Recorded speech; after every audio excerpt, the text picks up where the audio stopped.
अस्सलाम वालेकुम एवरीवन। ये बंद करो, नेट नहीं, मेरा net.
Assalamu alaikum everyone. I hope you people are doing very well. Please take out your descriptive writing booklet. We are going to start from cluster and then we are going to look at the sample. All right. Please keep your books open.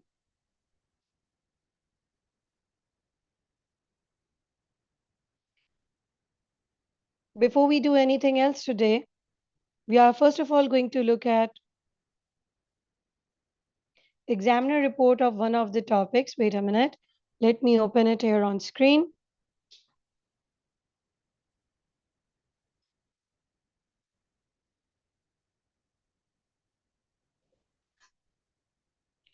Just a minute. I'm about to open it so we can start from there.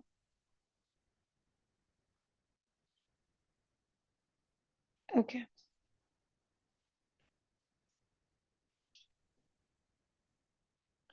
Sharing here the document now with you.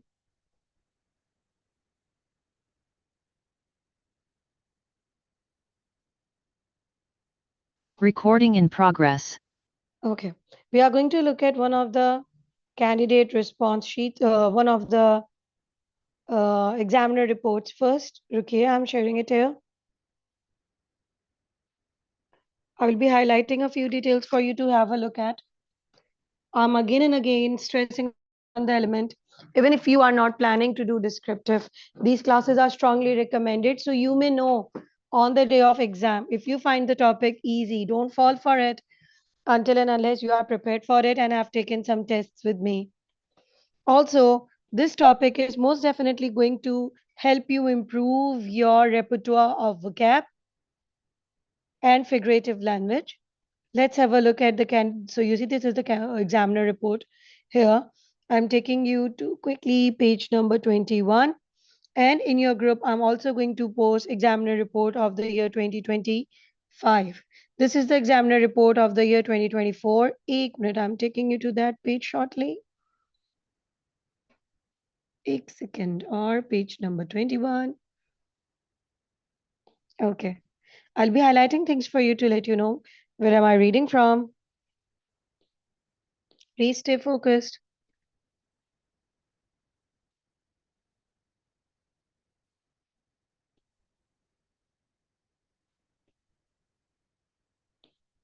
G. So please look at the header first. It is clearly mentioned with that whatever I'm reading from, wherever I'm reading from, is the Cambridge O Level 1123 English Language Paper June 2024 Examiner Report for Teachers. I'm going to also share with you examiner report for teachers for the year 2025 series. अब let's have a look at 2024. Back in the time when the syllabus was released, how examiners were expecting students to work. ठीक है? So we are looking at section B composition. ठीक है? In section B composition, like I have said, there are always two descriptive writing topics. I want you to spend just hardly 5 minutes in reading details that I have highlighted for you. Can you please just spend hardly 5 minutes for yourself reading this?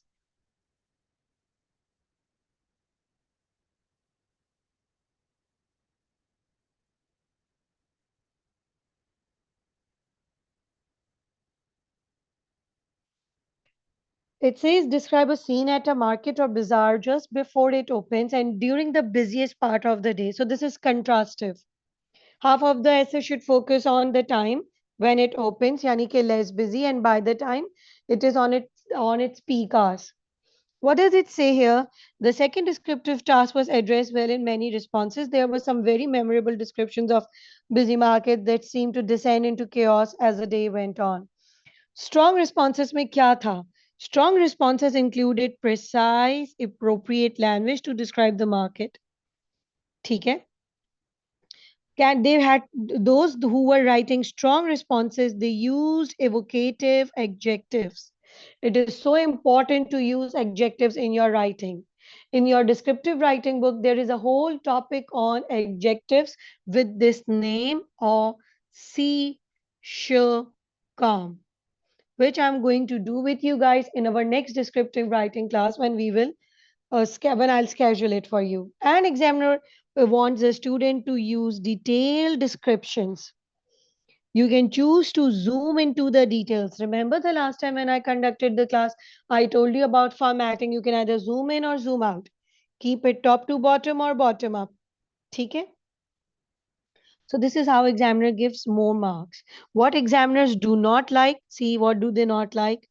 Examiner says weaker responses are just general. They just list information about what is being sold in the market. A narrative right like approach, ठीक है, which does not give too much details about description. So examiners do not like listing. They do not like generalization. They what do they like is it's follow the green tick, evocative adjective, detailed description, zooming into details. This is what I'm talking about. This is the examiner report जो 2 years पुराना है. आप 2026 का paper दोगे, 2024 से examiner ने अपना threshold high ही रखा हुआ है.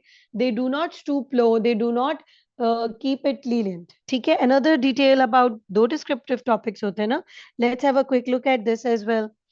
So this one asks about describing two places where you and your family like to go, which is exciting. एक exciting सा fun जहाँ पे और एक दूसरा relaxing. Again, let's have a look at examiner wants students to use full range of senses to talk about the surroundings, to make effective use of detail so that the descriptions come to life. All right. Examiner wants the students to use impressive words. What examiners think the less successful responses do. Examiner का evaluation क्या है? They just list what is being seen rather than describing. So just listing possible activities or facilities or a narrative approach will not help you get good marks. So today we are going to look up at one of the topics जो बहुत ही recent past papers का है, फिर उसका candidate response sheet I'll share with you. So this is why I'm trying to explain you the point कि descriptive writing episodic ना हो. बहुत सारी details उसके अंदर infuse नहीं हुई हुई हो, ये अच्छी approach नहीं होती. I'm stopping this screen share and taking you to the topic which I'm going to do for you guys today. Give me a moment. It is a starter for you, not the advanced level, but a starter to understand कि अगर descriptive approach करना है, अगर descriptive पे working करना है, तो how you should be working on details. Let me open the paper here for you. एक मिनट रुक जाइए.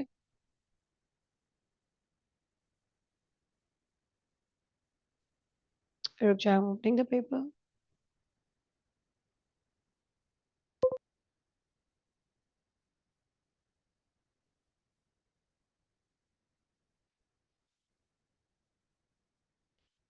Just a minute.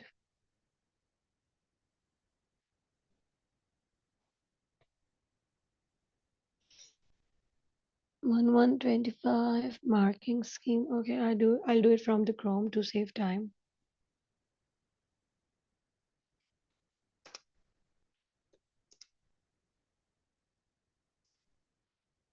I'm opening the paper and then I'm going to share screen. एक minute रुक जाइए. Please stay patient.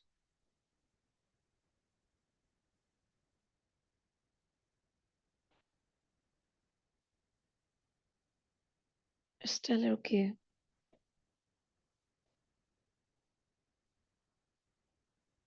Paper 12, 22.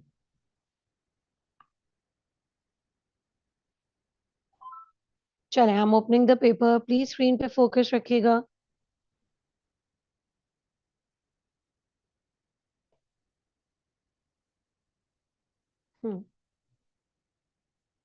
Let's have a look at it here now.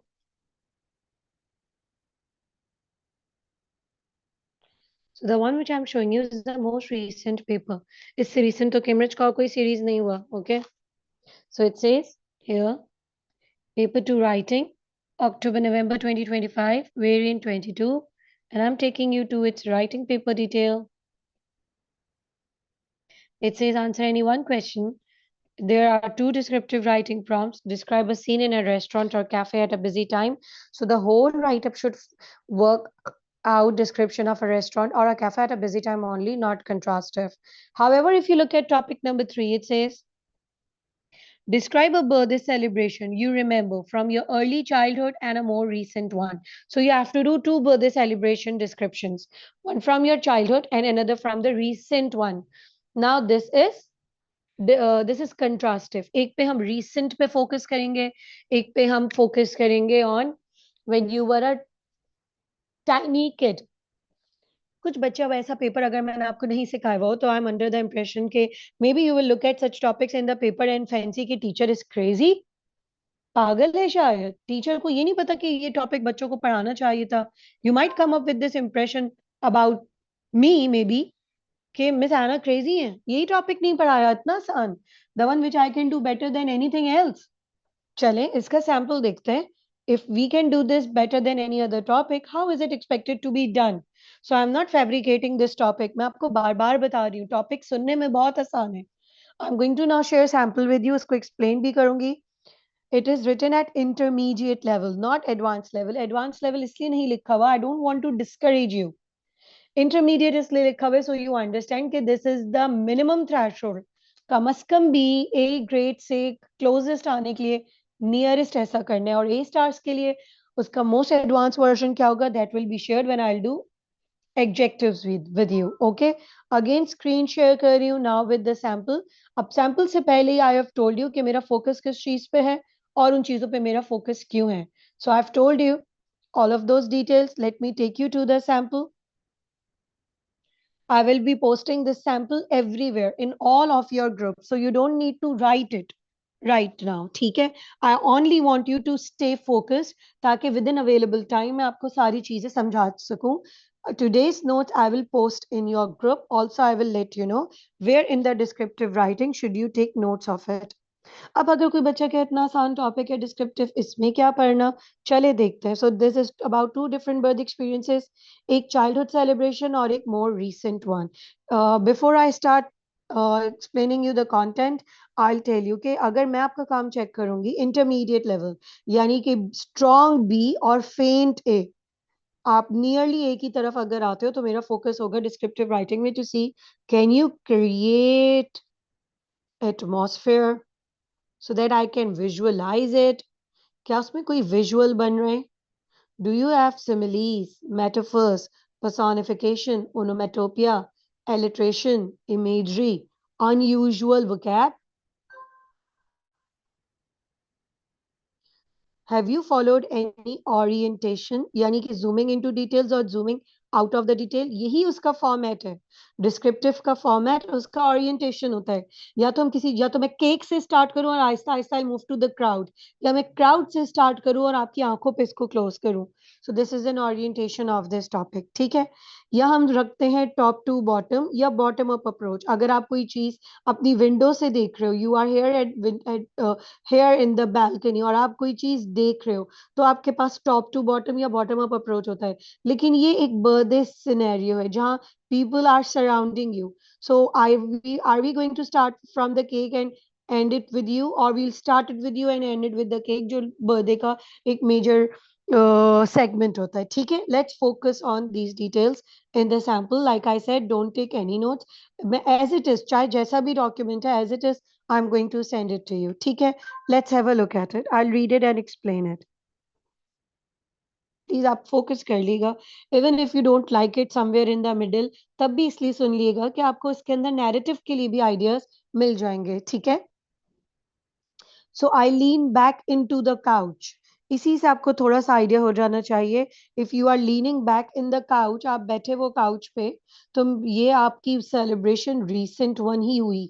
ठीक है, एक recent celebration से स्टार्ट कर रहे हैं और हम जाएंगे फ्लैशबैक में। किस तरह फ्लैशबैक में जाया जाएगा, व्हाट इज द फॉर्मेट, कि स्टोरी भी नहीं लगे, डायलॉग की तरह भी ना हो। Let's have a look. I am going to use a blue highlighter, जहां जहां मुझे एक्सप्लेन करना होगा वो मैं एनोटेट करती रहूंगी। So I lean back into the couch, the leather breathing out a faint warmth against my shoulders. Annotate करती रहूंगी साथ साथ, ठीक है? So the leather is breathing out a faint warmth against your shoulders. So you're still feeling warm. आपकी body काफी warm up हुई है. The leather is breathing out. Your jacket is breathing out. Personification. You breathe out instead of saying you had a hot breath. क्यों आपका breath बहुत hot हुआ है? We'll find it out. We'll find it out. As if to as if it too remembers the evening's commotion. ऐसा लग रहा है कि मेरी लेदर जैकेट, जो लेदर है, जो काउच का जो लेदर है, जो काउच का लेदर है, उसको भी याद है वो सम तमाम शोर शराबा। अगेन पर्सोनिफिकेशन, एक पे मार्क्स नहीं होता कि you do it once and you say miss एक दो यूज किए हुए हैं। इसको रिडंडेंट बनाना है। All figurative, all similes. Personification जब हम ह्यूमन एट्रीब्यूट नॉन लिविंग को दे दें, in this case so couch का जो लेदर है, हम उसको कह रहे हैं वो ब्रीद आउट कर रहा है वार्मथ। उसको भी याद है इवनिंग का सारा कमोशन, सारा नॉइस, कमोशन। थोड़े से I think I use colours to keep vocab and language alone, यानी कि फिगरेटिव और vocab को अलग रखूंगी। तो commotion is noise. My body carries the pleasant wreckage of celebration. अब कोई भी कहे मिस wreckage, तो wreckage का मतलब है कि कोई चीज तबाह हो जाना, कोई चीज डिस्ट्रॉय हो जाना।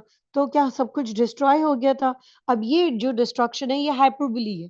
एक एग्जैजरेटेड सेंस में बताया जा रहा है, एग्जैजरेटेड सेंस में बताया जा रहा है, हाइपरबॉलिक स्टेटमेंट के थ्रू बताया जा रहा है। How tired you were, hyperbolic है ये, एग्जैजरेशन है कि सेलिब्रेशन सेलिब्रेशन ने मेरी बॉडी को रैक्ट कर दिया, ब्रेक कर दिया, बहुत ही थक गया। ठीक है, hyperbolic. My body carries a pleasant wreckage of celebration. क्या हुआ था उस दिन? The delicious fatigue that follows laughter, stretched too wide and voices thrown too loudly. वो बता रहे कि बॉडी इतना थक गई थी, इतना फैटीग था, because there were laughters that stretched too wide and voices thrown too loud. बहुत देर से they were having fun. ये बर्थडे सेलिब्रेशन कहाँ हुआ है? Let's have a look into it.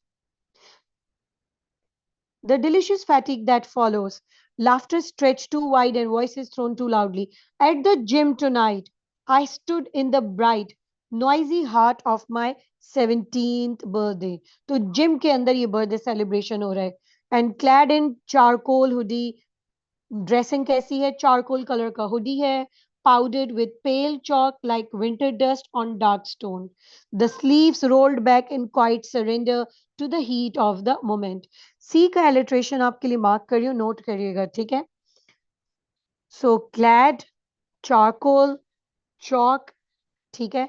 तो I am wearing a charcoal coloured hoodie, और उसके ऊपर there with some pale chalk winter dust, उसके ऊपर थोड़ा शिमर सा है, on dark dust on dark stone.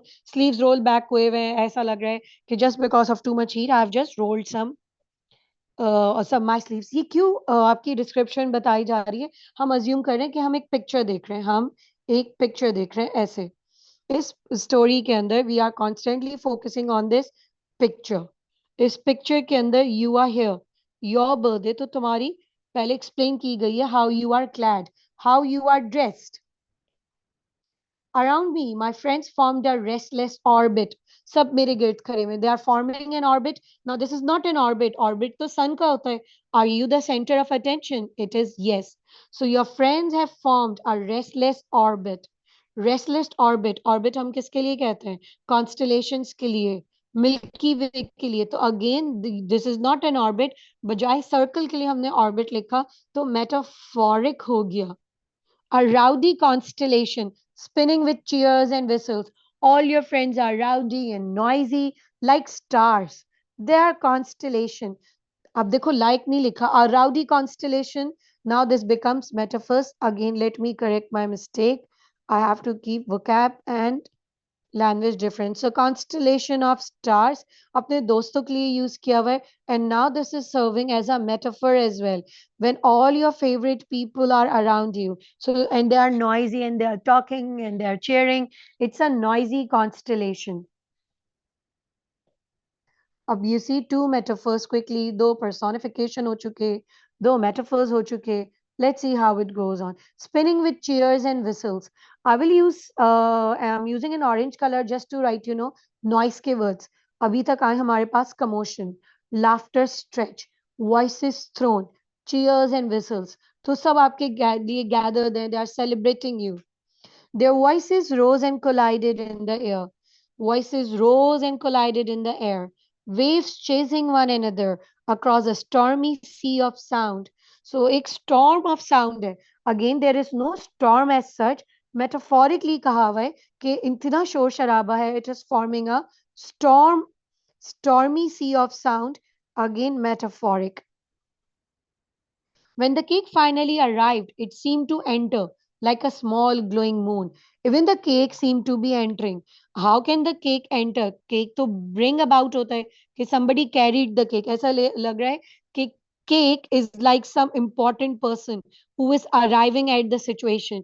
Again, this is another example of personification. It seemed to enter like a small glowing moon. उसका shape बता रहे हैं, small, like a small glowing moon becomes the simile, like कि वो एक glowing moon, यानी कि उसके ऊपर जो frosting है वो white भी frosting है, तो उसको हमने compare किया like a small glowing moon. आप देख रहे हो, it is a still picture. You were standing surrounded by your friends और बीच में रखा हुआ है केक. ये एक पिक्चर है. इसके अंदर मॉर्निंग में क्या प्लान था, दोस्तों को फोन करके बुलाया. इसके अंदर whatever the objects were there, we are just focusing on one detail, you, your friend circle and the cake. और पूरा ये आराम से जाएगा 200 words तक. ठीक है, let's please stay focused. It sparkles hissing and crackling as if the night itself had struck a match. Again onomatopoeic आपको words मिलेंगे. Onomatopoeic words I'm highlighting in orange. उसके जो sparkles हैं, केक के जो sparkles हैं, जो they are hissing and crackling. Sparkle यानी कि जो candles वगैरह हैं, उनका sound है, fire का sound है. Fire के लिए crackles और hissing use किया जाता है. ठीक है. A knife was pushed into my hand, cool and insistent, and suddenly the chant burst alive. Cut it, pounding against the wall. और सब लोग शोर मचाने लगे. Cut it, pounding against the wall. और बस अब यही शोर था कि चलो अब केक कट करो. तो now look at another pounding against wall. It means, but हम echo use करते हैं ना. Echo खाली रूम के लिए होता है. ये भरा हुआ रूम है. Too many people. तो again onomatopoeic. The blade sank into the thick chocolate ice king. You are cutting the cake. लेकिन कहीं ये नहीं लिखा हुआ. I picked up the knife. I was gleaming with pride and happiness. अपने आप को हटाए हुए. हम एक पिक्चर देख रहे हैं कि पिक्चर में क्या नजर आ रहा है. The blade sank into the thick chocolate ice king, which yielded slowly, reluctantly, like velvet parting under pressure. So it did not just quickly slice through. Even the knife was reluctant. It was yielding slowly. Knife के लिए आपने use किया personification, that the knife was not in a hurry. I was slowly cutting the slice. So the chocolate, the knife, the blade, यानी कि जो knife है, it was yielding slowly, reluctantly. Personification again. Taking you back to it. Cameras flared like brief summer lighting. There were flares क्या होता है? They are just showing off. So even the cameras are flaring. And when they are flaring, they're like brief summer lights. It is used for the several pictures being clipped. तो camera की flares like summer lightning की तरह flare कर रहे हैं कि बहुत सारे लोग आपका pictures clip कर रहे हैं. So like brief summer lightning, जैसे summers के अंदर कोई brief lightning हो जाती हो. This serves as a simile here. A careless swipe of frosting landed on my cheek, sugary and cold. So somebody just landed some sugary cold icing. अब ये sugary cold, what is this? Is feeling sensation.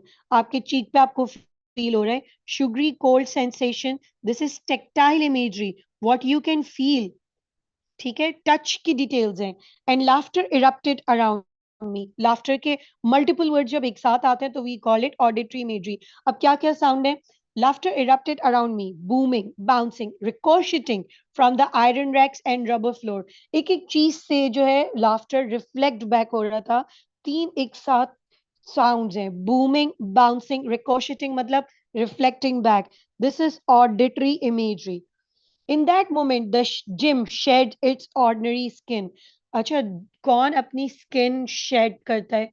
कोई भी animals अपनी skin shed करते हैं, they turn into something new ना. तो इसी तरह लिखा हुआ है कि gym shed its skin. Obviously gym cannot shed its skin. इसका मतलब है gym बिल्कुल ही transform हो गया. It seems something बिल्कुल ही new. Again metaphoric. It became a roaring coliseum. Roaring coliseum Roman buildings के लिए यूज किया जाता है फॉर थिएट्रिकल परफॉर्मेंसेस, जहां शोर शराबा नॉइस और पिक्चर्स हो. सो दिस इज रोमन.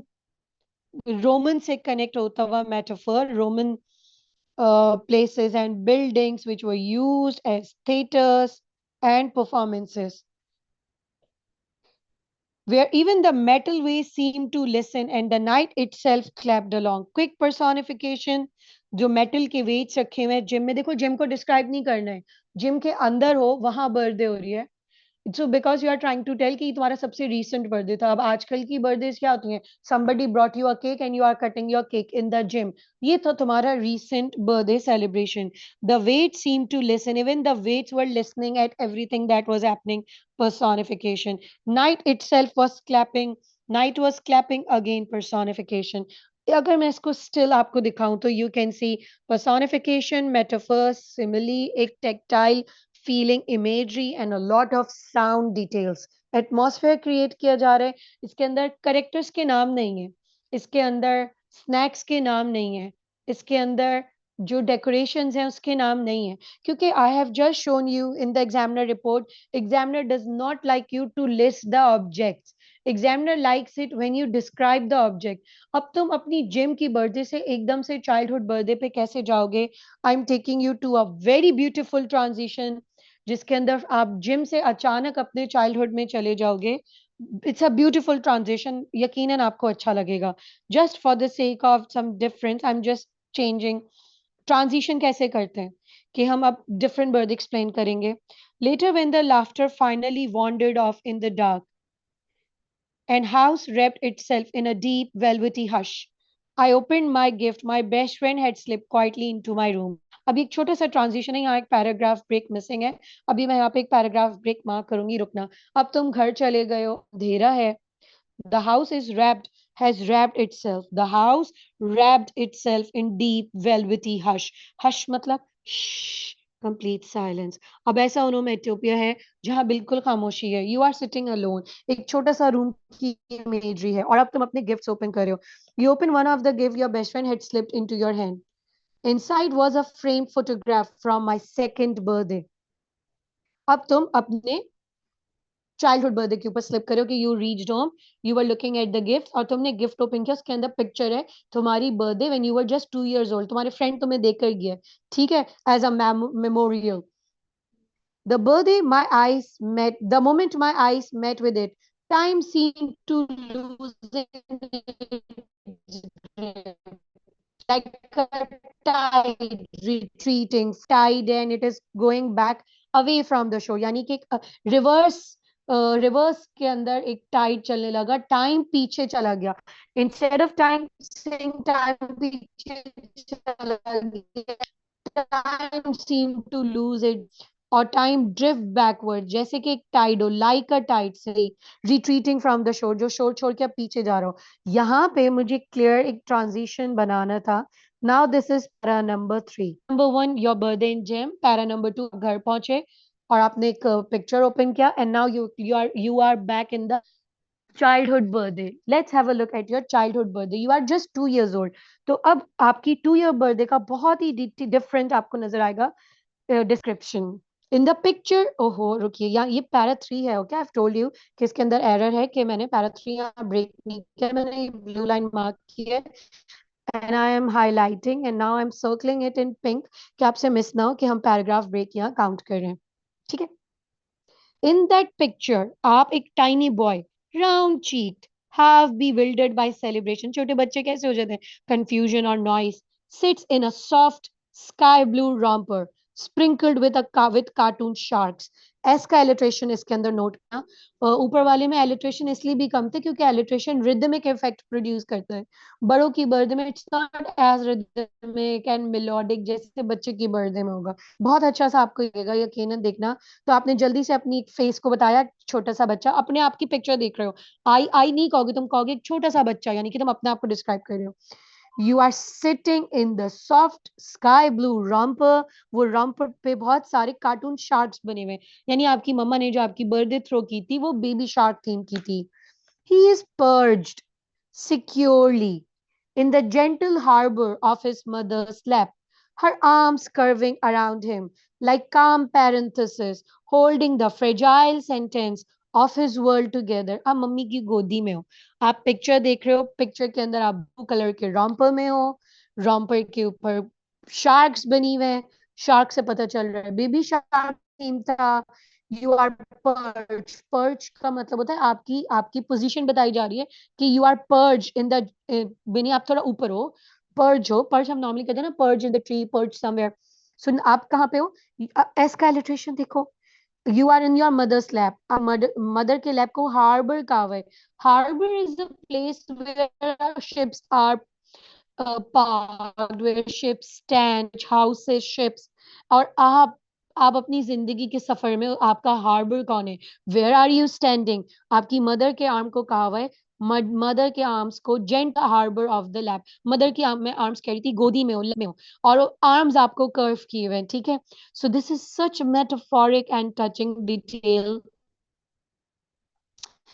कि मदर की जो लैप है वो आपके लिए हार्बर है। You are standing over there and then आप सेल थ्रू कर जाओगे अपने टीनेज फेज में, आगे बढ़ जाओगे। You are parked over there, the arms are curving around him like calm parenthesis. जैसे ऐसे बच्चे को अपने आर्म्स के अंदर लिया हुआ ना, दिस इज द बच्चा, तो ऐसे हाथों का पैरेंथेसिस बन रहा है, पैरेंथेसिस ब्रैकेट्स को ही कहते हैं। और fragile sentence of his world together, आपको आराम से अपने पास बिठाया हुआ है। अब नॉर्मली लोग कहते हैं embraced in या holding in arms, holding in arms को लिखा हुआ है, उसके मदर के हैंड को लिखा हुआ है like calm parenthesis, calm brackets, simile like word आ रहे, holding you in a with her, before them waits a small cake eyes dim। अब उसमें कहाँ थे आप? देखो बिल्कुल ये आपको नजर आना चाहिए, सिमेट्रिकल, सिमेट्रिकल। ऊपर वाले डिटेल के अंदर भी आपसे ही बात शुरू हुई थी, इफ यू रिमेम्बर। अगर मैं उसके ऊपर कलर यूज करूं ग्रीन, तो आपको थोड़ा सा याद दिलाऊं, ये रहे आप, आपकी ड्रेसिंग, और आप खड़े हुए थे, ठीक है, wearing a charcoal hoodie. And अब उसके बाद केक आया था और आपके फ्रेंड्स, इसके अंदर भी सिमेट्रिकल कंट्रास्ट है, उसी तरह सीन फॉलो होगा। ये नहीं कि एकदम रैंडम हैप्पैज़िड हो, देखना। Before them awaits a small cake, iced in bright ocean blue frosting, its sugary surface smiling with familiar shark from Baby Shark, the cheerful creation of Ping Fong। अब S के एलिट्रेशंस भी हो रहे हैं क्योंकि बेबी शार्क थीम था, S के ऐसी वर्ड्स बन गए कि एक केक है, ब्राइट ओशन ब्लूज की फ्रॉस्टिंग है, शुगरी सा उसका सरफेस है, द सरफेस इज स्माइलिंग, और उसके ऊपर बनी हुई है एक familiar shark from the so and so, ये कार्टून का जो नाम है बेबी शार्क थीम, ठीक है। अच्छा, अब इसके अंदर है the cake is smiling, how the cake smiles, now this becomes the personification. The toddlers fingers grip a plastic knife. तुम अपने बारे में लिख रहे हो कि पिक्चर में तुम्हें नजर आ रहे हैं कि यू आर, आप एक टॉडलर हो और आपकी जो फिंगर्स हैं, आपके हाथ में एक प्लास्टिक नाइफ दिया, और आपकी कोई क्लमजी डिटर्मिनेशन था, you are 2 year old yet the movement is not entirely his mother's hand folds tenderly over his, guiding the blade as though they are sailors steering a tiny boat through a sea of frosting। तो seller word क्यों कहा गया? क्योंकि mother को इस वक्त कहा गया है harbour, where she has you, providing you home and safety. तो इसी तरह कहा हुआ है, she was trying to guide के कैसे कट करने हैं, जैसे कि आप कोई सेलर हो, सेलर जो बोट्स को सेल करते हैं, और आपको सिखाया जा रहा हो how to steer the boat. Boat किश्तियों को जैसे चलाते हैं उसको स्टीयर कहते हैं ना, तो आपकी अम्मी आपको सिखा रही है हाथ पकड़ के कैसे केक कट करना है। अब आ जाएंगे बहुत सारे लोग, उसी तरह ऊपर था ना, आप थे, केक था और आपके फ्रेंड्स, अब इसमें इसी तरह। Around them the room blooms into an underwater carnival of colour. Colour imagery आ गई कि जो मम्मी है उन्होंने underwater carnival of colours बनाया हुआ था। एक सेकेंड रुकिएगा। येलो स्ट्रीमर्स विजुअल्स बन रहे हैं, विजुअल इमेजरी पे अब आएंगे। अब पूरा रूम का एक स्ट्रॉन्ग विजुअल इमेजरी है। Yellow streamers ripple lazily like sunlit seaweed stirred by a gentle current. जगह जगह येलो कलर के स्ट्रीमर्स स्कैटर हुए हुए हैं। बजाय स्कैटर होने के इसको भी हमने लिखा हुआ है like sunlit seaweeds stirred by a gent. Seaweed क्यों कह रहे हैं? समंदर की इमेजरी। भाई बेबी शार्क स्ट्रीम है ना, थीम है ना, तो वाटर की वर्ड्स यूज हो रहे हैं। इसीलिए मैं आप लोगों से कहती हूँ कि आप स्टोरीज के अंदर भी, कुछ बच्चे आइलैंड पे जाके स्टोरी बनाने लगते हैं, कुछ केव की स्टोरी, तो मैं आप लोगों से कहती हूँ do you have range of vocab for it, do you have range of words to handle it. अब जैसे अगर हार्बर आ रहा था स्टोरी में, तो हार्बर के बाद आपको वर्ड नजर आ रहा है अंडर वाटर के वर्ड्स। तो you have to be particular choices, ऐसी चीजें पिक करना जो बेटा डुएबल हो। एक सेकेंड रुकिएगा, थोड़ा सा जूम इन ही कर देती हूँ, रुके। Let me change the orientation. एक सेकेंड रुकिएगा, just give me a moment. Okay. अब बच्चों की बर्थडे है तो सीवीड, सनलिट सीवीड की तरह जगह जगह yellow streamers are scattered. As का इलिट्रेशन कंटिन्यू है, streamers, sunlit, seaweed, stirred, till current. Current भी वाटर, सी से रिलेटेड वोकैब वर्ड्स हैं। रिपल लेजीली, जगह जगह उड़ रहे हैं, स्ट्रीमर्स उड़ रहे हैं। तो जो थोड़ा थोड़ा पेपर का वेट है वो इधर उधर उड़ रहा होगा ना, तो they are rippling lazily. Ripple word use किया, although ripple is use for what, तो ये भी इसको कह रहे हैं कि समंदर के करंट, ऐसा लग रहा है कि जैसे समंदर के करंट में सीवीड्स बिखर जाते हैं। Yellow streamers are scattered over there. balloon overhead like curious jellyfish drifting through quiet water। कि बलून्स का शेप बिल्कुल जेलीफिश जैसा है, जैसे जेलीफिश का टॉप होता है, आपने अगर देखा है जैसे सेमी सर्कल, तो बलून का भी टॉप का व्यू बता रहे हैं। दे आर होवर, हवाओं में है, hovering overhead. They are looking like curious jellyfish जो पूरे समंदर में इधर उधर घूम रही हो। Soft clapping rises from the relatives gathered nearby. थोड़ा सा onomatopic sound आ गया. Soft clapping rises from the relatives gathered nearby. A warm tide of affection that laps gently against the moment. So a tide of affection metaphor आ गया हमारे पास यहाँ पे. Tide of affection metaphoric. Like curious jellyfish simile. Frizzle lazily like sun let seaweed against simile. Somewhere the playful, repetitive brush, her voice flowing softly through the room like warm light. और खत्म हो जाती है वो birthday की detail. देखो वो picture देख रहा है, पिक्चर के अंदर गेस्ट और गिफ्ट्स और नाउन्स और लिस्टिंग नहीं आ सकते। एक एक सिंपल सा क्लोजिंग के, how do you close this? I am using yellow highlighter.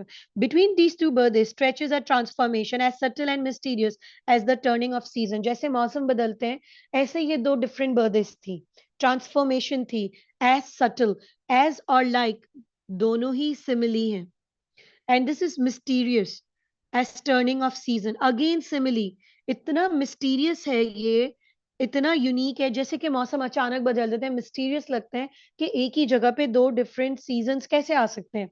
So as turning up, तो मिस्ट्री के लिए ये यूनिक सिमिली है। सटल एक one memory thunders with wild drums of youth. एक जो रीसेंट मेमोरी है, it is thundering with wild drums of youth. Onomatopoeic आ गया, थंडर्स यानी कि loud voice, three drums of youth, iron clanging, voice roaring, कितने सारे साउंड हैं, बहुत सारे sound together is called auditory imagery. Laughter bursting like fireworks against concrete walls। पूरा पैराग्राफ ऑडिटरी इमेज से बना है कि एक मोमेंट को अगर मैं स्पेंड करूं तो कितना वाइल्ड, कितना पेंडेमोनियम है, कितना केओटिक है, कितना नॉइजी है, और जो दूसरा कितना खामोश, कितना सीरीन, कितना सेफ लग रहा है। The other glows like a lantern in still water, small, tender। अगर हम समंदर की तरफ लैंटन देखें तो लैंटर्न क्या होता है, वो उसके रिपल्स के अंदर शेडोज नजर आ रहे होते हैं. Quiet or warm, where the loudest sound is the mother's laughter, and the safest place in the universe is the quiet circle of her arms, somewhere between the echoing gym and that gentle cartoon ocean. The long invisible voyage of grave growing up sails on. कि this is a voyage, a sea journey by sea. ऐसा लग रहा है कि मैं एक seller था जब मम्मी की गोदी में था, and I have taken a transformative journey and today I stand in a gym. और ये हो जाता है डिस्क्रिप्शन खत्म. यू मस्ट हैव नोटेड, मैं आपके अभी चैट्स एनेबल करूंगी, आपको क्लस्टर्स बताऊंगी जो मैंने मैसेज किया था, that I am going to show you those words as well which you can use in any description. I am coming to it. So I hope you noted similes, metaphors, personification, so many sounds, so many alliterations of s, particularly as focus. ये आप किसी चीज की भी बना सकते हो. A lot of imagery, some unusual vocabs. Unusual vocab इसके अंदर C की जो है आपको repertoire of words नजर आया होगा. ठीक है. So this is my sample. एक intermediate level, आप इसको अगर इस तरह से handle करोगे तो आप बिल्कुल करो.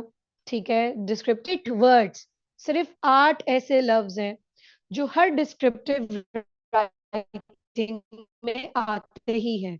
आई am going to drop all of these documents as it is.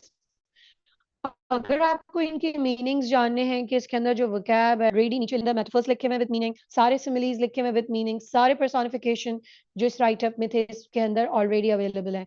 अब मैं आपको 8 ऐसे ऑब्जेक्ट बताऊंगी जो multiple descriptive writing, multiple narrative writing के अंदर होते हैं. And I am going to show you cluster के एक ऑब्जेक्ट का सिमिली, मेटाफर, पर्सोनिफिकेशन, ओनोमेटोपिया क्या हो सकता है. Please stay patient and please stay focused on screen. ये टॉपिक, ये अब जो सेगमेंट ऑफ लेसन पे मैं आपको लेकर आ रही हूँ, बहुत ही एफर्ट्स के साथ वर्कआउट किया गया है. Please don't leave the class. ये सुनिए, समझिए. ये आपकी डिस्क्रिप्टिव नैरेटिव्स दोनों में चलेगा.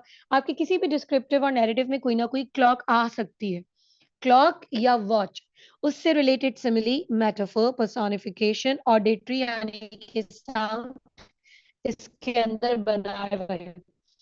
फॉर एग्जाम्पल सिमिली के अंदर हम कहेंगे the clock ticked like a, so it was ticking like patient hammer tapping nails into silence. जब आप बेचैन हो रहे हो और आप क्या करने लगते हो, you are tapping nails into silence, आप स्क्रैच कुछ करने लगते हो, आपसे वेट नहीं हो रहा होता, ऐसे ही क्लॉक जल्दी जल्दी टिक कर रहा था. Its hands move like tired soldiers marching across the battlefield of time. So ये इम्पेशेंट के लिए है क्लॉक.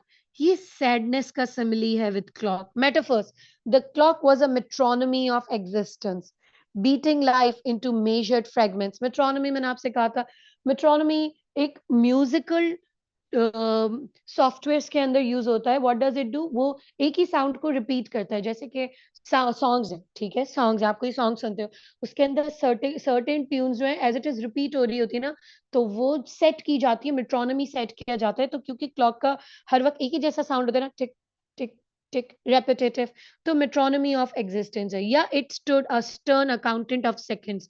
ये बहुत जबरदस्त है कि ये एक अकाउंटेंट बना हुआ है, एक एक लम्हे का हिसाब किताब रख रहा है.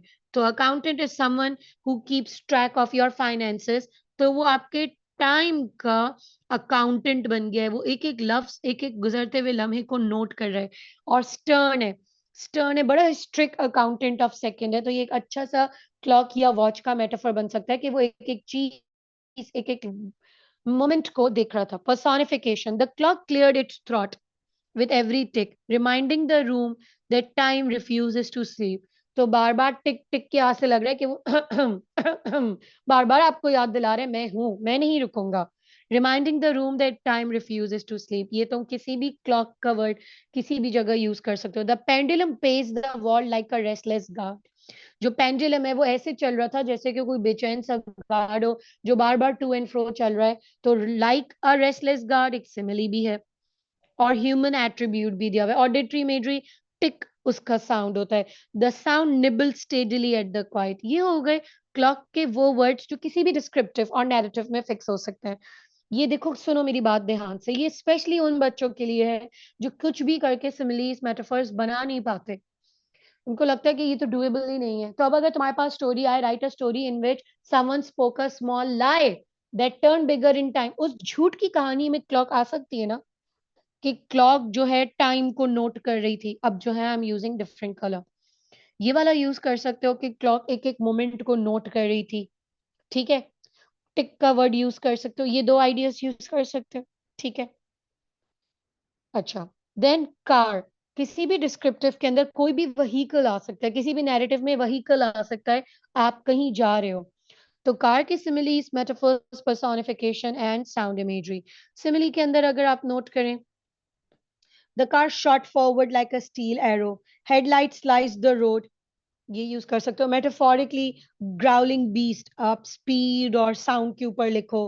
Highway became it's endless ribbon of conquest, तो हाईवे जो था उसका एंडलेस था, वो हाईवे को कॉन्क्वेस्ट करना चाहता है, यानी कि बड़ी स्पीडी गाड़ी मूव हो रही है। स्पीड के ऊपर ये सिमिली और मेटाफर बना हुआ है। Personification, the angel grumbled awake, shaking off sleep, गाड़ी स्टार्ट होने का एक personification. Auditory imagery, the engine purred then roared, a mechanical heart beat under the hood. Under the hood, hood यानी कि बोनेट के लिए लिखा हुआ है। तो कार किसी भी स्टोरी के अंदर बनी जाता है कि गाड़ी बड़ी मुश्किल से अगर स्टार्ट हुई तो you can use this idea. ठीक है, और अगर गाड़ी बहुत स्पीड पे जा रही है तो you can use ideas from it, या ये इग्निशन की डिटेल्स लिख सकते हो। आपने अभी वो किया था, एक सेकेंड, कार पे नहीं, हार्ट पे बताऊंगी आपको। मैंने अभी क्लास के अंदर लास्ट टाइम एक टॉपिक कराया था, स्पेशली बहादुराबाद के स्टूडेंट्स को। पास्ट पेपर का ही टॉपिक था कि describe an object which you found in a box and the box was in the store room। ये पास पेपर का ही टॉपिक था। एक ऑब्जेक्ट जो बॉक्स में है, वो बॉक्स जो स्टोर रूम पे, इसके ऊपर कहानी लिखो। अब जब आप उस स्टोर रूम में जा रहे हो, आप उस बॉक्स को खोल रहे हो, उसके अंदर बहुत सारे हार्ट के साउंड हो सकते थे। My heart stumbled over its own rhythm, यानी कि my heart was missing the beat, या बहुत तेज तेज हार्ट बीट हो रहा है। It is leaping eagerly against my rib, personification है, लीप जंप को कहते हैं, स्टम्बल गिरने को कहते हैं। आप हार्ट को ह्यूमन एट्रीब्यूट दे रहे हो।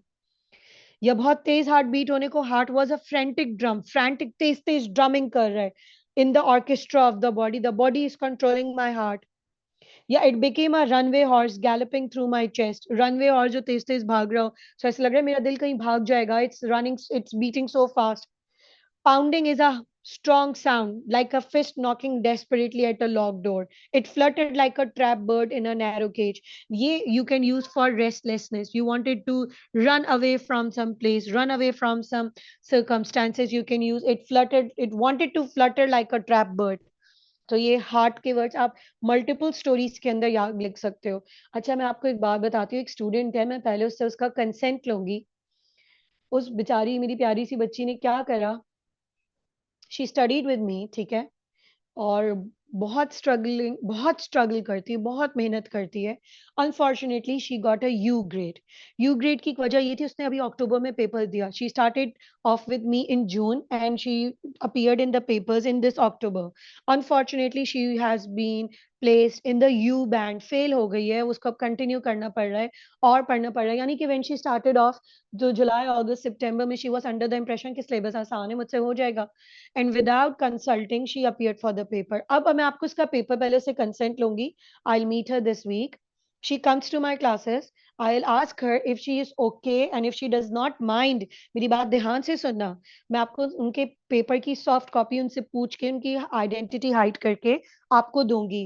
यार उसने अपनी स्टोरी में इतनी अच्छी फिगरेटिव यूज की है, इतनी अच्छी फिगरेटिव, यानी कि 10 में से आई थिंक 5-6 मार्क्स बन जाते हैं, इतनी अच्छी। फिर भी यू ग्रेड क्यों आया? उस बच्ची से मिस्टेक ये हुई कि उसने फिगरेटिव तो बहुत अच्छी पिक कर ली, लेकिन स्टोरी कुछ बनी नहीं, कुछ भी स्टोरी नहीं बनी। उसकी स्टोरी में यही वाला टॉपिक था, यही जो अभी आपको बोला ना अक्टूबर का। बॉक्स बॉक्स जो कि स्टोर रूम में था, और उसके अंदर कोई ऑब्जेक्ट है, उसके अंदर बॉक्स भी है, स्कूल का रिजल्ट भी है, नेबर के घर पे आग भी लग जाती है। यानी कोई स्टोरी का कुछ प्लॉट ही नहीं था। वो बेचारी इतना परेशान हो गई पेपर वाले दिन। शी थॉट कि मैं 15 मार्क्स लैंग्वेज के ना, बस लैंग्वेज पे फोकस कर लूं, पूरा प्लॉट खराब कर दिया। तो I will ask for her permission, I share it with you. ये याद कराने का पर्पस ये नहीं है कि हम इसको ब्लाइंडली कहीं भी फिट कर दें कि भाई टीचर ने कहा था ये याद कर लो, अब मैं इसको कहीं भी लगा दूं। देखो, ये आपका लास्ट स्ट्रॉ है कि अगर आपकी स्टोरी में हार्ट का कोई आइडिया आ रहा हो, जो कि नॉर्मली आ जाता है, या कार आ जाए, 8 ऑब्जेक्ट्स है, मैं आपको पहले ही जूम आउट करके बता दूं, या विंड, या फुटस्टेप्स, या लीव्स, या मिरर, या क्राउड, तो ये उन सब की मैंने लैंग्वेज यहाँ पे पूल की हुई है। लेकिन बेटा, अगर स्टोरी के अंदर कोई क्राउड है ही नहीं, तो वो थोड़ी तुम लिख कर आओगे मेरे बच्चे, ठीक है? या मिरर है ही नहीं और फजूल में लिख दो कि यार ये लैंग्वेज का मार्क्स मिल जाएगा, ऐसा बिल्कुल नहीं है। तो उसकी इतनी अच्छी लैंग्वेज पे भी एग्जामिनर ने साइड कमेंट पे उसको लैंग्वेज में 1 मार्क ही दिया है, 1 लेवल दिया है। 1 मार्क, 1 लेवल का मतलब होता है 3 मार्क्स। तो तुम ये कॉमेंट, उसकी तो लैंग्वेज बहुत अच्छी थी, उसने तो सिमिली मेटाफर यूज किया, बट भाई nothing is making sense. It looks like कि मैं कुछ बातें याद करके गई और मैंने रैंडमली कहीं भी लिख दी। प्लीज, ये याद कराने का पर्पस ये नहीं है कि आप स्टोरी के प्लॉट में कहीं भी कुछ समझ ना आए तो कुछ भी लिख दो। बहुत बुरा इंप्रेशन जाता है एग्जामिनर पे। तो मैंने आपको 7 ऑब्जेक्ट्स अभी बताए हैं। हम अप्रैल की जब वर्कशॉप पे आएंगे, तब तक हमें मेजॉरिटी चीजें आती होंगी, तब मैं आपको 15 चीजें कराऊंगी। अभी हाफ चीजें बताई हैं, अनदर 15 हम ऐसी चीजें करेंगे कि if you have a hang of this, तो वो 15 तो लाजमी बी फिटिंग है। हर टॉपिक्स के अंदर ये आइडियाज फिट हो जाते हैं। लेकिन टू स्टार्ट विथ, मैंने आपसे कहा इंटरमीडिएट लेवल का आज करा रही हूँ। इंटरमीडिएट लेवल पे है, एडवांस लेवल पे नहीं है, तो आपको एक बेसिक आइडिया देने के लिए how to hand your narratives, ये आपके पास रमजान है, आप इसको याद करें, so you can start placing it in your different narratives. फिर विंड की डिटेल्स हैं। विंड के आपको सिमिलीज नजर आएंगे, विंड के मेटाफर्स, पर्सोनिफिकेशन, ठीक है, auditory imagery, a long hollow whistle curl through the street. अंधेरा है और तेज विंड, ठीक है, अंधेरा एंड फास्ट विंड, तो हाउलिंग वर्ड यूज होता है। हाउल इज हॉलो विसल, यानी कि बड़ी अंधेरा सा एक, जो है एक ओनो, एक I can't think of the word. हाँ, एक ईरी सा एटमॉस्फेयर बनाया जा रहा है, स्केरी सा एटमॉस्फेयर बनाया जा रहा है। The wind was an invisible sculptor shaking shaping the sky, तो ये भी बना सकते हो। It became a restless river flowing through the air, बहुत तेज विंड के हैं। Wind slip through the trees like a whispering thief, ये विंड के वर्ड्स हैं, ठीक है। विंड के personification, wind tug impatiently at the door and windows, और बार बार जोर जोर से डोर और विंडोज तेज विंड से बंद हो रहे थे। It the wind was has whispered you the secrets, ये बड़ा जबरदस्त, थोड़ा सा क्लीशेड है, अच्छा सा है। विंड, कोई तुमसे पूछे तुम्हें ये बात किसने बताई, तुम कहो the wind has whispered the secret to me. The walls have the ears, कहते हैं ना, walls have the ears and the winds whispers, ये बड़ा क्लीशेड है लेकिन अच्छा है। फुटस्टेप्स के वर्ड्स, कि अगर कोई चुपके चुपके से चलता हुआ जा रहा है, तो सिमिलीज हम चलने के लिख सकते हैं फुटस्टेप्स के। The echo like cautious knocks, fell like slow rain drops, अकेले अकेले आप चलते हुए जा रहे हो। Metaphors, footsteps were drum beats of approaching presence, लग रहा था ड्रम बीट होता, लग रहा था उसके एक एक फुटस्टेप से कि कोई आने ही वाला है, ठीक है। और अगर फुटस्टेप्स को आप ट्रेस करके कहीं पहुंच रहे हो, तो they became bread crumbs of sound scattered across the hallway, तो जगह जगह उसके फुटस्टेप्स के निशान नजर आ रहे हैं। Footsteps hesitated at the door, कोई अचानक चलते चलते रुक गया। Someone crept nervously along the floorboards, तो footsteps were nervous and they stopped at the floorboard, yeah they were hesitating at the door and did not enter. Tap is the sound, 3 दफा मत लिखना प्लीज, 3 दफा नहीं लिखना। Tap, the sound wandered through the empty passage, ठीक है, एक second में ही चेक करूं, थर्ड इज फाइन, ठीक है। फुटस्टेप्स के बाद लीव्स के similes, leaves trembled like frightened butterflies clinging to branches, they fell like fading letters, ये बड़ा अच्छा है। ये decay, sadness, loss, emptiness, आपका दिल बहुत खाली। The leaves were falling like fading letters from the autumn's diary. Metaphoric, the leaves were golden confetti of the dying summer, तो ये एक पॉजिटिव है, ये थोड़ा नेगेटिव है, सैडनेस का है। They became tiny sails drifting towards winter, ये भी एक ट्रांजिशन का है कि like sailors they were drifting towards winter, गिरने से पता चल रहा है कि the weather is drifting towards winter. Personification, leaves whispered among themselves, they danced restlessly। एक वर्ड होता है plummeted। प्लमेटेड का आपको मैं सेंटेंस समझाऊंगी कि प्लमेटेड और प्लूमिंग के we use words when we say कि कोई जो लीफ है वो हवा में नीचे कैसे गिरता है, एकदम से तो नहीं ड्रॉप होता ना, लीव्स ड्रॉप तो नहीं होते, आहिस्ता आहिस्ता हवा के अंदर इनसर्कल करते हुए गिर रहे होते हैं। I am writing one sentence over here for that leaf का मूवमेंट, उसको आप अपने पास नोट करिएगा। Give me a moment, I am writing it over here, just a minute,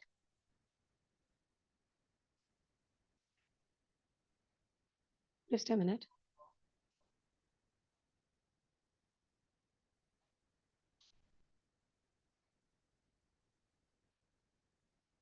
leaf का pointer I am writing here, then mirror की details आपको समझा दूं hand to hand, just a moment. Mirror की similes, the mirror held my reflection, the mirror held my personification भी लिख सकते हो, ये बहुत अच्छा है। The mirror studied me with cold honesty, mirror को पता था हर बात सच सच, it knew me, it was studying me with honesty, it refuse to soften the truth, यानी कि जैसी मैं लग रही हूँ खराब सी, वो सारी सच्चाई सच सच बता रहे। It was not trying to conceal my flaws, ये लिख देती हूँ, mirror did not hide my flaws, तो मेरे जो भी फ्लॉज हैं वो मिरर ने मुझे अच्छे से बता दिए। Auditory imagery, silence hung before if thick as unspoken words, metaphor में the mirror was a silent जज ऑफ अपीयरेंस, तो मिरर को हम कंपेयर कर रहे हैं विद द साइलेंस। लीफ का आपके लिए लिख देती हूँ, plummeted, the leaf, the the dying leaves, the dying leaf, plural पे भी लिख सकते हो, plummeted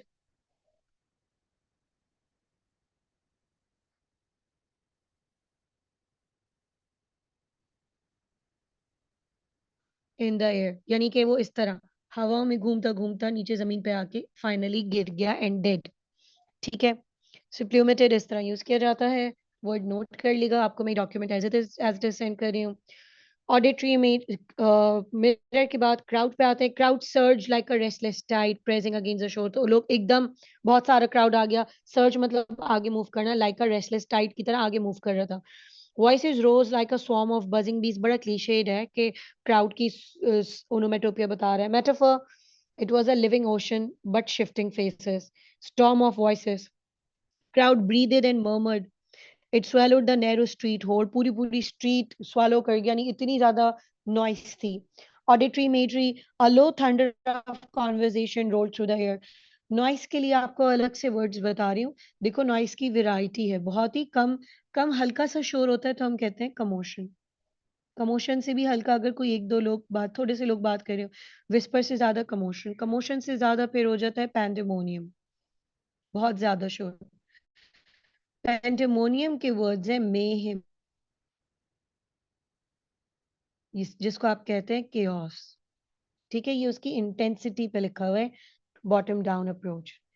I am dropping this document in your group, 12-3 हो रहे हैं, I am saving this document, dropping it in all your groups, whosoever is studying from whichsoever group, those students who need to ask anything, I'm enabling the chat box, please anything which is bothering you, you can start asking now.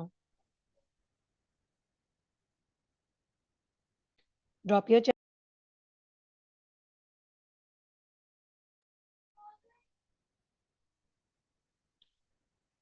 Please drop your queries, I'm here to answer you. Her 20 chats पे मैं freeze करती रहूंगी ताकि आराम से आप सबको answer करूं, ओके?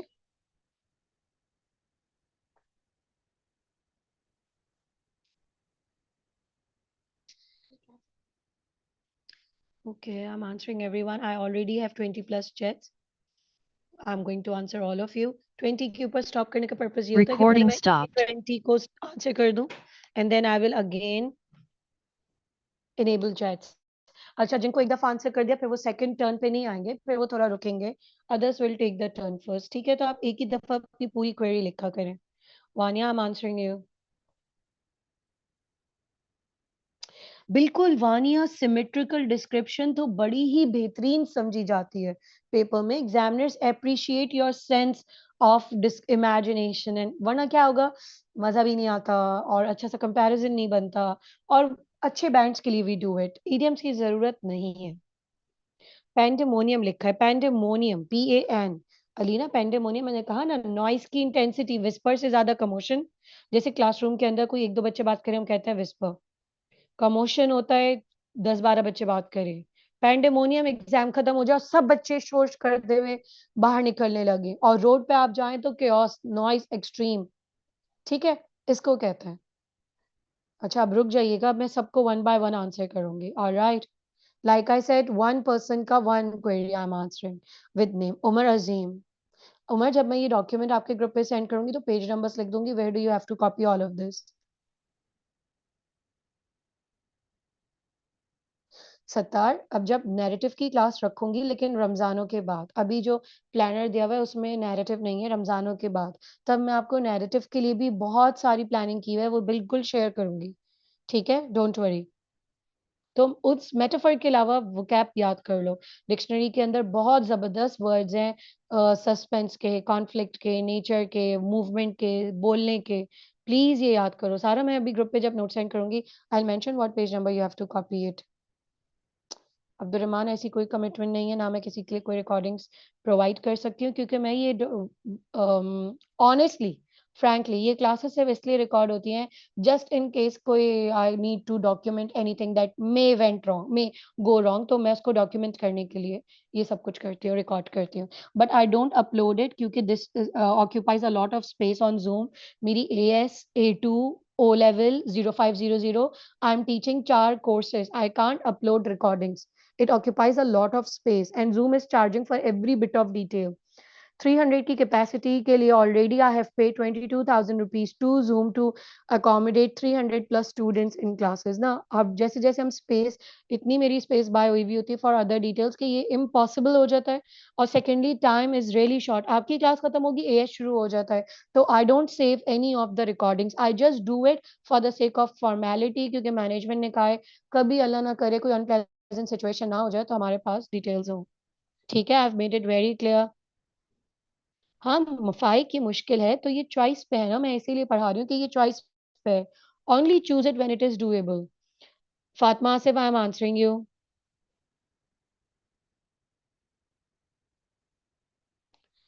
फातिमा, हाँ, ये इसीलिए पढ़ाया जा रहा है कि इसके अंदर हम ब्लेंडिंग करके नैरेटिव को प्लान कर सकते हैं। जब भी मैं आपसे बार बार कह रही हूँ, डिस्क्रिप्टिव के आइडियाज आप नैरेटिव में ब्लेंड कर सकते हैं, बिल्कुल कर सकते हैं। लेकिन तुमने अगर मेरे साथ फातिमा नैरेटिव पढ़ा है, तो मेरे नैरेटिव्स के अंदर क्लाइमेक्स और क्लिफ हैंगर जरूर होना चाहिए। If you don't know what these two features are, first of all, you can go and see my YouTube channel where I have posted recordings of two narratives. You can get an idea from there. Otherwise, Ramzan के बाद when I will do narrative classes, then you can see it. जी Ayan Ali, class खत्म हो चुकी है। मोहम्मद आलियान, तुम्हें कैसे पता चलेगा प्लॉट अच्छा है या नहीं? आलियान, अभी यू आर ऑनलाइन की स्टूडेंट ना।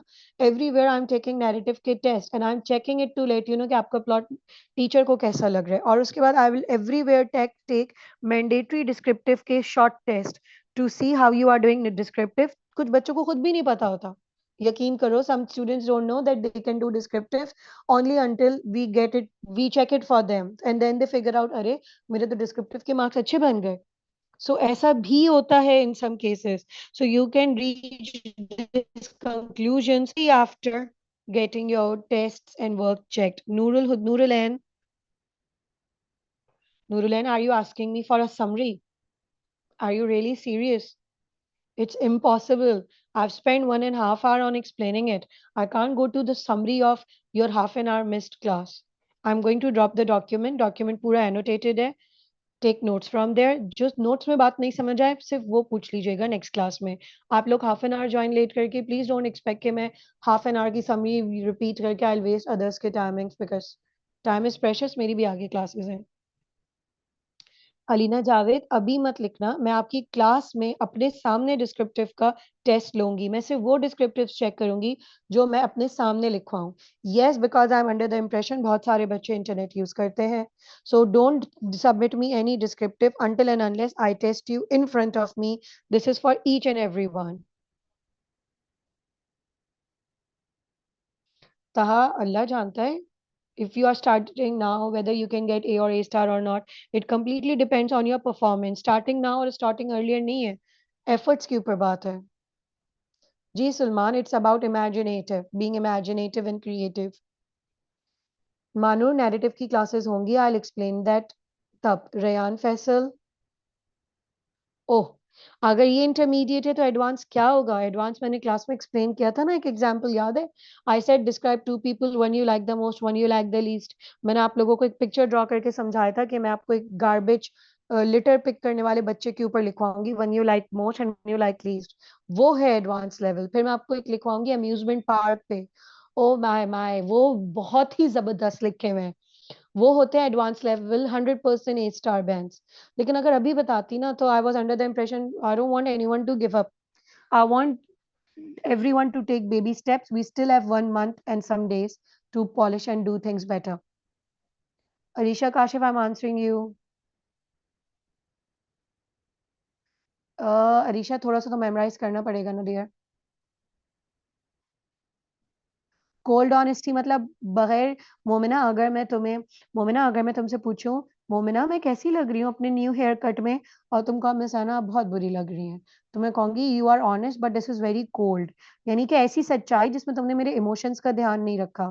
तो मिरर हमें कोल्ड ऑनेस्टी से हमें सारी चीजें बताता है, सच सच बताता है, और हमारे इमोशंस का ख्याल नहीं रखता कि हमें बुरा लगता है जब हम मिरर में देखें और हमें अपने आप अच्छा ना लगे। तो Momna, let's say I take a haircut and I ask you, hey Momina मैं कैसी लग रही हूँ, यू टेल मिस बहुत बुरी लग रही है, क्यों हेयर कट लिया, बिल्कुल आप पे सूट नहीं कर रहा, तो मैं कहूंगी oh this is cold honesty.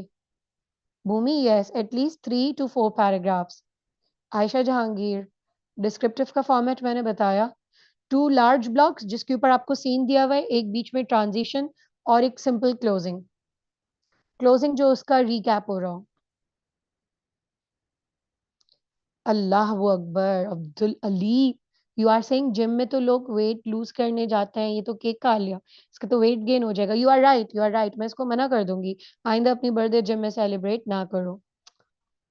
अरे भाई नॉर्मली मैं इस बच्चे को कहाँ लेके जाती, रेस्टोरेंट लेके जाती, होटल लेके जाती, ऐसे ही बता दिया कि जिम के अंदर दोस्त केक ले आए।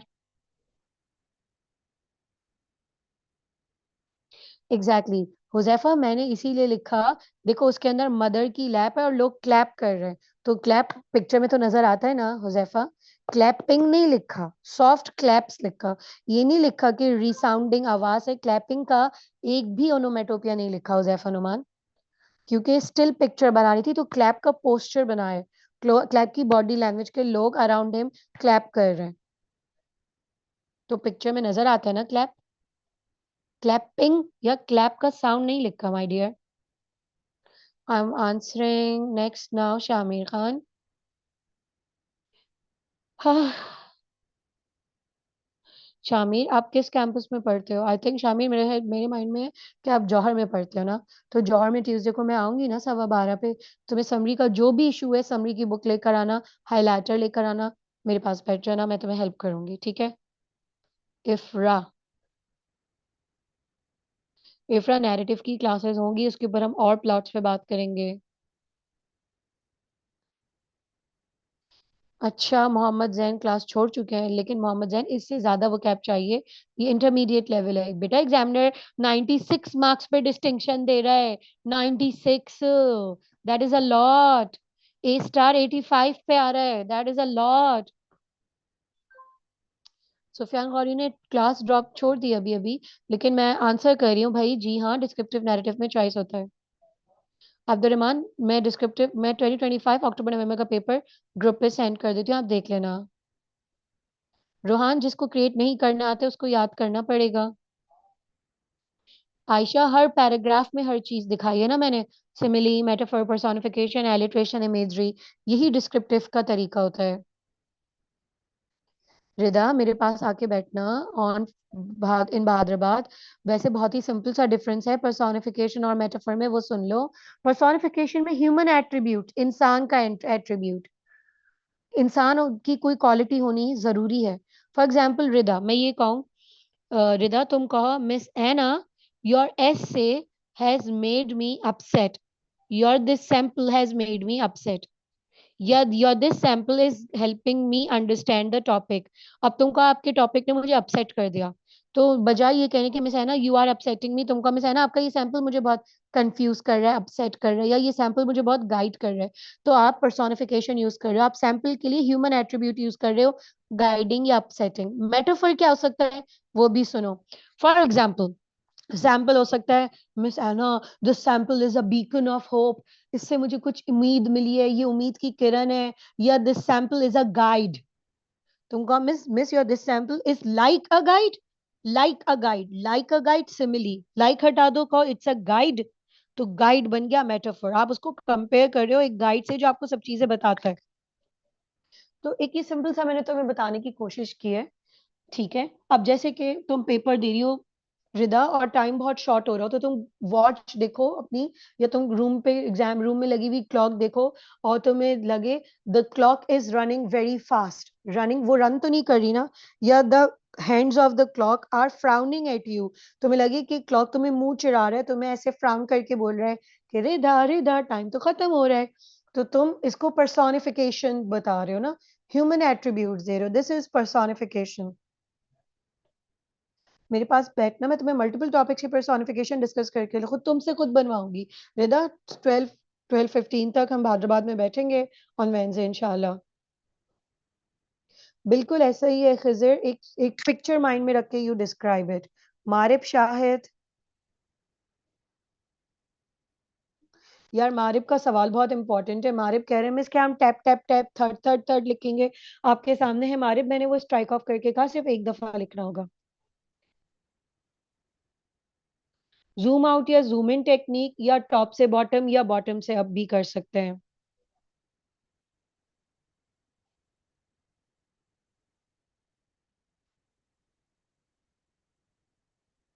Okay, word limit of descriptive is same as narrative, 350 to 450. Abdurrahman, I'm answering you. Abdurrahman, जब डिस्क्रिप्टिव लिखोगे उसके अंदर तुमने हर पैराग्राफ के अंदर अच्छी लैंग्वेज यूज करनी है, अच्छी लैंग्वेज के क्लस्टर्स बनाने हैं। It's not how many Arwa, it is as many as possible. जी जी, मैं डिस्क्रिप्टिव के नोट्स ग्रुप पे सेंड कर रही हूँ आजम। जी जी जैनब फातिमा, बिल्कुल बिल्कुल बहुत इंपॉर्टेंट है। बिल्कुल मुस्तफिन, इसको रिवर्स भी कर सकते थे आप, बिल्कुल रिवर्स कर सकते थे, पहले बच्चों की और फिर अपनी बर्थडे। यानी कि तुम घर में अपने एटिक में बैठी हो या स्टोर रूम में, और वहां तुम एल्बम देख रही हो, एक एल्बम चाइल्डहुड की बर्थडे की है, और एक एल्बम तुम्हारी last year 17th year 16 year की 15 ईयर की जो तुम हुई थी उसकी बर्थडे है, वो भी कर सकती हो। ठीक है Mustafeen. Sameer, I am answering you.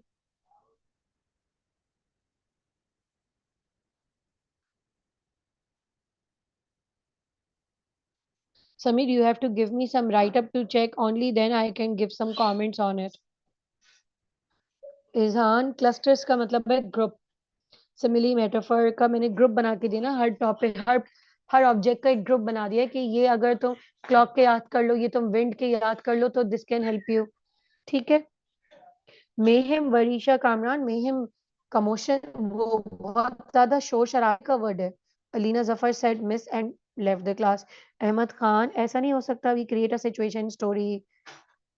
हाँ हम क्रिएट कर सकते हैं, लेकिन अब स्टोरी हो कि स्टोर रूम में एक बॉक्स है, अहमद ध्यान से बात सुनना। स्टोरी है कि आपका स्टोर रूम में एक बॉक्स है, उसमें एक ऑब्जेक्ट है, उधर तो लीफ नहीं आ सकता ना, लीव्स, तो फजूल में लीव लिखना फिर गलत हो जाएगा, वहां पे फिर आपको क्लॉक या हार्ट के वर्ड्स लिखने पड़ेंगे। Okay, I have answered everyone. 68 students are still in the room. I'm enabling the chat for the last time. If anybody needs to ask anything, those students who are clear with every detail can choose to leave. Those who have any query may drop it here.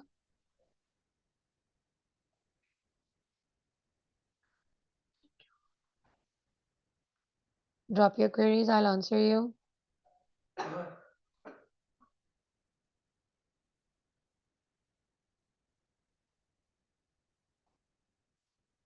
रजा, ये मेरे ऊपर नहीं है कि paper में तुम्हें descriptive करना चाहिए या नैरेटिव।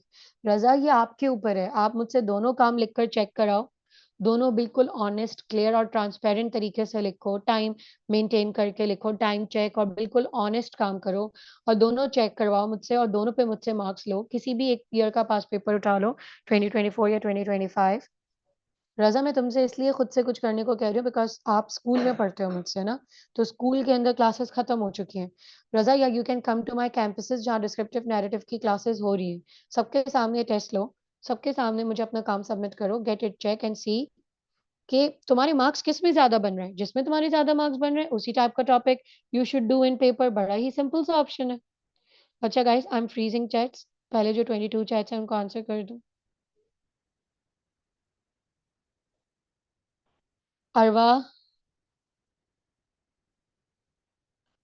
अरवा मुझे नहीं पता एक दिन में कितने घंटे पढ़ना चाहिए। हर किसी का अलग अलग वे ऑफ स्टडिंग है ना अरवा। कुछ बच्चे बहुत देर तक पढ़ के समझ पाते हैं, कुछ बच्चे जल्दी पिक कर पाते हैं। अरवा, ये तुम खुद अपने ऊपर अपना टाइम टेबल बना के देखो कि तुमसे 1 घंटे में कितना पढ़ लिया जाता है।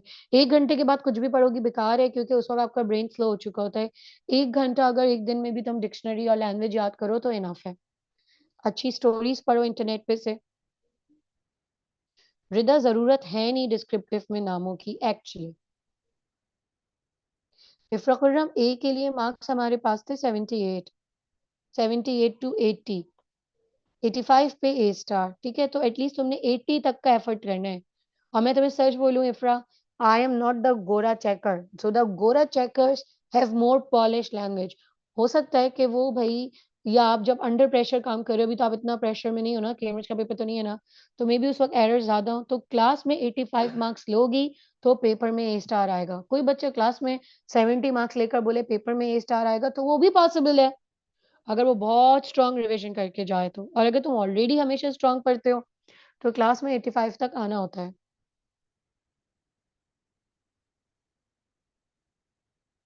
वानिया, वो उसकी रिक्वायरमेंट है साउंड इमेजरी, जैसे क्लैपिंग नहीं लिखा, लेकिन अगर उसके अंदर कैंडल जलती हुई नजर आ रही है तो कैंडल का साउंड लिखेंगे। और मल्टीपल साउंड्स एक साथ लिखे, जैसे booming and hissing and crackling. तो ये उसके जनरल साउंड्स है, जनरली इन चीजों के यही साउंड्स होते हैं। ठीक है। अच्छा, जूम इन और जूम आउट अप्रोच, जैसे कि सिनेरियो अभी मैंने आपको पास पेपर दिखाया, उसमें डिस्क्राइब अ कैफे या restaurant at a busy hour, तो वो जूम इन से भी कर सकती हो। जूम इन का मतलब है अपनी टेबल से स्टार्ट कर सकती हो और जूम आउट उसके गेट तक चली जाओ, या ऑपोजिट उसके गेट से एंटर होने से लेके until the moment you are seated. तो वो एक एक पैनोरामिक पिक्चर बन सकती है वहां पे एंटर होने से लेके बैठने तक की। Bottom up and bottom down का मतलब है आप किसी एरियल पोजीशन पे हो, ऊंचाई पे हो और आप नीचे देख रहे हो, तो ये हो गया टॉप टू बॉटम। और अगर आप नीचे खड़े हो और किसी ऊंचाई को डिस्क्राइब कर रहे हो तो बॉटम अप अप्रोच। इनका नाम ये है। ठीक है वानिया। अच्छा जी, मोहम्मद मुनीम, वर्कशॉप कब होगी? वर्कशॉप अप्रैल के अंदर शुरू होगी, मैं उसकी डिटेल्स आपके ग्रुप पे बता दूंगी। ईमान फातिमा, नहीं नहीं, ईमान फातिमा, इस टॉपिक के अंदर एस की एलिट्रेशंस थी। आप किसी भी लेटर से 2 word, 6 word, 10 word, 12 word, 20 word, advance level पे मैं आपको लेकर आऊंगी तो मल्टीपल वर्ड्स की बहुत लॉन्ग एलिट्रेशंस होंगी। अभी तो ये इंटरमीडिएट था, इत्तेफाक से ये ऐसे बनी हुई थी, वरना nothing as such in particular. Abdul Rahman, जी जी, मैं ये सारा काम ग्रुप पे सेंड कर रही हूँ अब्दुल रहमान, क्योंकि ये आप लोगों ने कॉपी करना है और ये एनोटेटेड हुआ है। You are right Abdullah Sabahat, लेकिन ये खतरनाक वोकैब नहीं है। खतरनाक वोकैब एडवांस लेवल पे आती है, ये इंटरमीडिएट लेवल है। मैं जानती हूँ 5 अदर सब्जेक्ट्स हैं। देखो, मेरे सब्जेक्ट के अंदर सिर्फ तुमने वोकैब और फिगरेटिव लैंग्वेज याद करनी है, फॉर्मेट्स। बाकी सारी चीजें प्रैक्टिस से ही ठीक होंगी, कॉम्प्रिहेंशन, समरी। ठीक है ना? तो तुम्हें रोज एटलीस्ट 40 मिनट सिर्फ देने हैं, सिर्फ 40 मिनट्स। डिक्शनरी ओपन करो, हाइलाइटर निकालो, वर्ड वोकैब याद करो। ये सारे वर्ड जो आज मैंने कराए हैं सब के सब डिक्शनरी में। किसी को घर में पकड़ो, उसको बोलो तुम्हारा काम सुने। ठीक है सबाहत, आई एम ऑनेस्ट। और अगर तुम्हें मेरी बात पे यकीन नहीं है किसी को भी, तो अभी जो आप पास पेपर सॉल्व कर रहे हैं आजकल, जो मैं आपको नैरेटिव करा रही हूँ, गुलशन और जौहर में अभी रहता है इसलिए मैं वेरिएंट नहीं बता रही।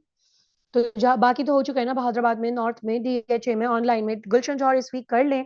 उसके बाद मैं आपको 2025 का फुल मार्क्स का स्टोरी पढ़वाऊंगी, जो मेरे स्टूडेंट जैद के फुल मार्क्स आए थे, मैं आपको पढ़वाऊंगी। आप तब बताना खतरनाक किसको कहते हैं, उसके फुल मार्क्स कैसे आए। उधर मैं आपसे कहूंगी क्यों बेटा, ये है ना खतरनाक, एग्जामिनर को रिक्वायरमेंट है, हमें ये करना है। फिजिक्स में फुल मार्क्स के लिए खतरनाक एफर्ट प्रेफर परफॉर्मेंस करनी है ना। मैथ भी तो खतरनाक है, इंग्लिश के अंदर भी कुछ खतरनाक चीजें which you have to digest and do better. Symmetrical का मतलब है आयान, जैसे ऊपर वाली जो बर्थडे थी जिम की, उसमें पहले आपका ड्रेस आया, फिर आपका केक, फिर आपके सराउंडिंग में फ्रेंड्स।